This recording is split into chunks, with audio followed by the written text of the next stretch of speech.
How's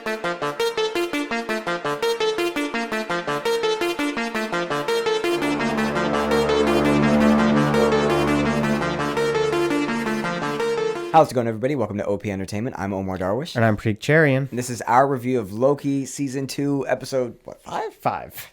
The penultimate episode. What is it called? What's it called? Science fiction? Science fiction, yeah. Science fiction. Full spoilers. That's your For sure. That's your warning. If you've seen our other episodes, you know this. All right, let's get into it. We're probably going to be spoiling everything Marvel. So, fine. Man, I was really enjoying... I'll say I enjoyed most of this episode. Pratik, what did you think? I really enjoyed the episode. I thought it was great.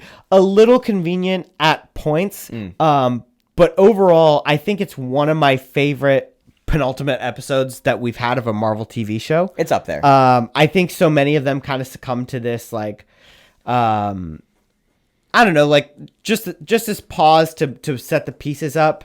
In a way where you're just like, okay, can we just get to it? And I think this one does a great job of keeping you engaged and telling its own story in and of itself without you just thinking like, all right, can we just get to the next episode?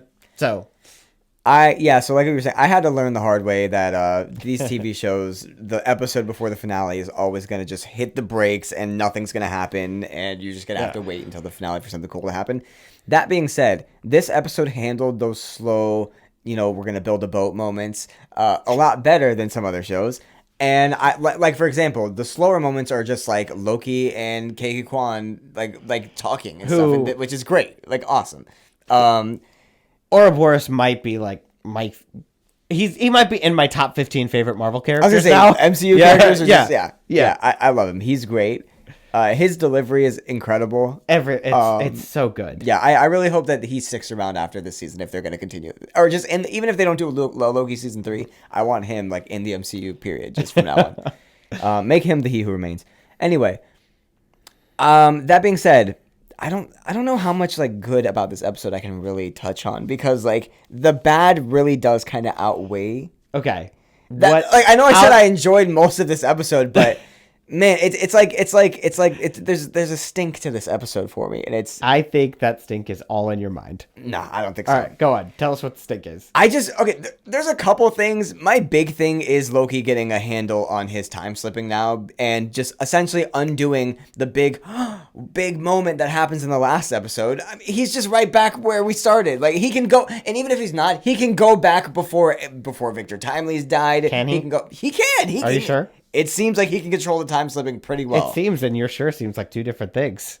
I'm pretty sure. Based on what the show has given me, it seems like they're using time travel in the worst way. That everyone's been fearing that Marvel is gonna use time travel in a lazy way to just, we're just gonna hit a reset button every time something bad happens and fix our problems. As opposed to what they're doing now, which is we're just gonna use the multiverse to hit a reset button. But they haven't. That's the thing. They haven't used the multiverse in that way. Now they are. Oh, they haven't used the multiverse to bring back. You're right. They didn't bring back the original Avengers. They just were talking about it. Did they bring back the original Avengers? Not yet. They were just talking about it. Look, and you know what? If they want to bring back the original Avengers in like 5 years, that's fine, because it would have been like 10 years had passed. This was last week, Pratik. Last week we had this jaw-dropping moment, and they just undid all of it. And also, like, I don't know, like, I just feel like nothing matters now for Loki. Like, and you're right, they could get rid of this ability of his in the next episode. They could fix it all, sure. Very easily. Sure, and I'm sure they will. But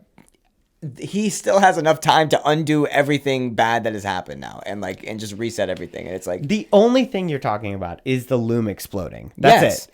But the loom exploding was such a narrative thrust, not just for Loki, but for the MCU as a whole. It really just changed the TVA. I don't think so. It changed the TVA, and it left us with a lot of questions of what could they do from here. There were a lot of things that they could have done. They could have done anything, and you know what? You know what it is, Pratik? It's the fact that every week so far I've been surprised by what this show has done. And last week we sat here, and I was like, I'm pretty sure it's just going to send everybody back to their original or the timeline they were pruned from or whatever. We're just going to get Loki recruiting them all back, and that's all this episode was. And then it was fun and really good. It was fine.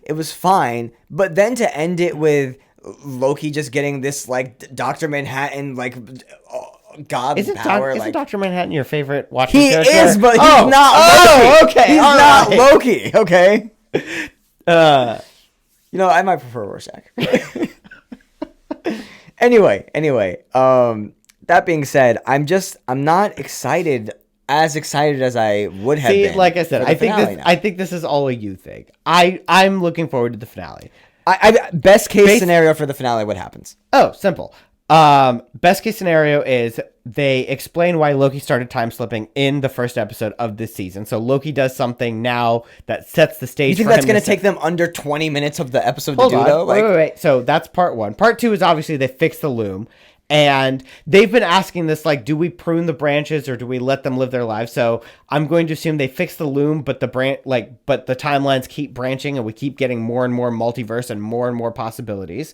And finally, we get another Kang tease. That's my three checklist for the finale. But then, like, where are we compared to where we were before the season started? You know what I mean? Like, what's really different?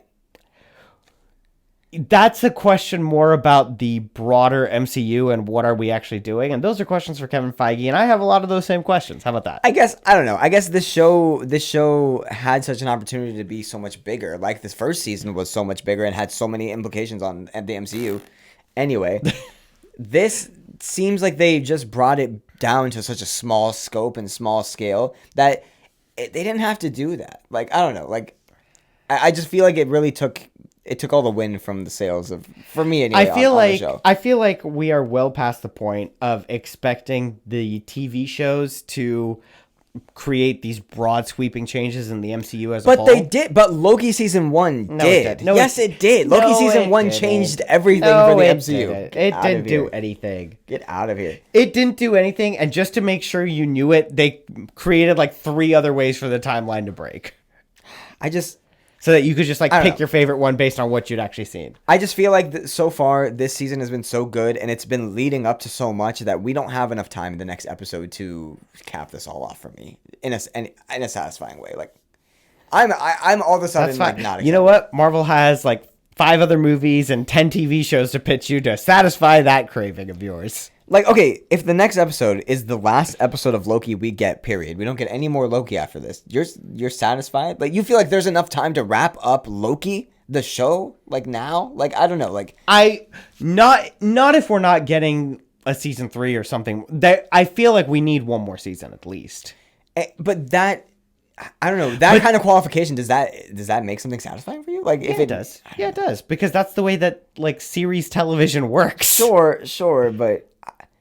We had to wait so long between season 1 and 2. Typically in TV, when you have a like series finale, the writer, everyone knows it's a series finale going into it. I guess maybe this is just a bigger MCU problem, but like we have Kang's Dynasty coming up, and maybe it is with everything going on with Jonathan Majors, and like we just want to know what's going on with the Kang. I want a little more answers as to like how this is all leading into this. And that is definitely an MCU problem as a whole. That's the thing everyone's complaining about. But this seems to be the puzzle piece you would use to answer some questions. Yeah, but people also said that about like Quantumania, for example. And I think Quantumania answered a little bit of questions. Not enough for most people. Yeah, but this isn't even doing that. I don't know. Like, this isn't even doing that now. Like, I feel like it. I feel like... There's still what's going on with Ravonna and Miss Minutes? Like, if there's going to be a whole subplot in the next episode of Ravonna and Miss Minutes in the Void or whatever, like that's going to take 30 minutes of a 40-minute episode. You know what I mean? Like, I feel like that's a perfect place to tease a season 3. I'm just worried that I'm not going to be satisfied with next week's episode. But that being said, this episode was fun and charming enough.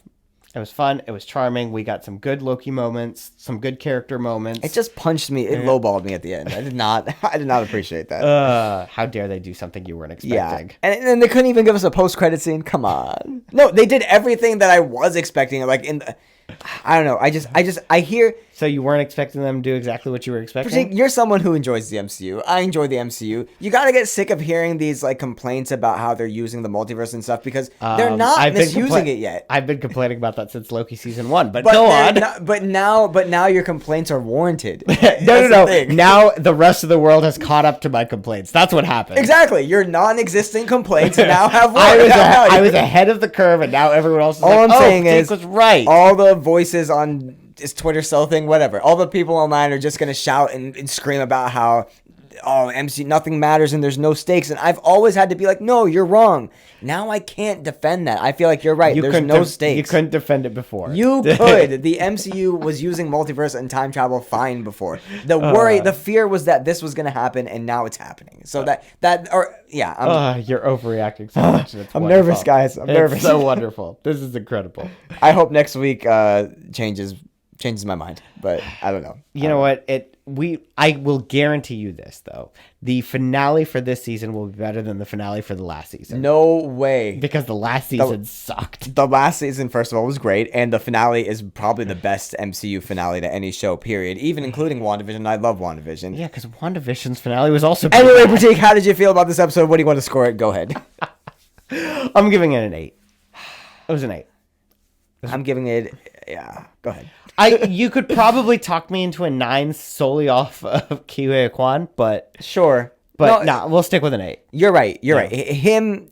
I'm gonna give this a 7 just because of Ke Kwan. Oh my gosh. But like, there's not much else. We got some really good Loki realization moments. We had. We did have a good realization moment from Loki where he was talking about like how we got he just Mobius wants in the jet to ski. not be alone. Oh god, we didn't talk about that. You know what? This is a 6. The payoff to Mobius' whole jet ski thing is that he used to sell jet skis, and like it's such a short scene. It's not even funny. Like it's just they didn't do anything with it. And Owen Wilson with his like improv skills, like you could see him doing something funny with a jet ski. Like I feel like people were building it up. The funniest thing to me was were people building it up, or was the show building up Mobius' jet ski thing as a big thing? I think it was just like a thing that they were just like, oh yeah, here's this thing that's left over from his past life. I'll be honest, I found there was like a morbid humor to the fact that he's a guy that attempts to sell jet skis without actually getting in the water. It's just like a fan and a backdrop as he tries to convince people that like this is awesome. Also, the fact that like the only thing that Mobius seems to kind of remember subliminally about his life was the jet ski stuff when he had whole 2 kids and like a wife at some point. And there's actual stuff that's worth remembering. All he remembers is the jet ski. But like for anybody that works like a lot of hours, that makes sense. You think about your job a lot, but.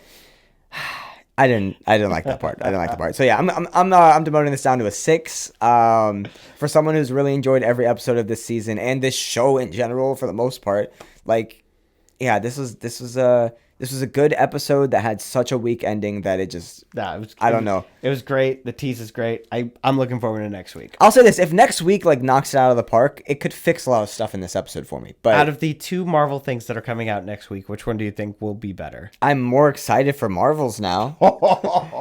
Isn't that crazy? Yeah, I am. That'll probably be good. That'll probably be great. All right. You know what? The Marvels is going to be awesome. It's going to make $1 billion at the box office. We'll see you guys next week. See ya.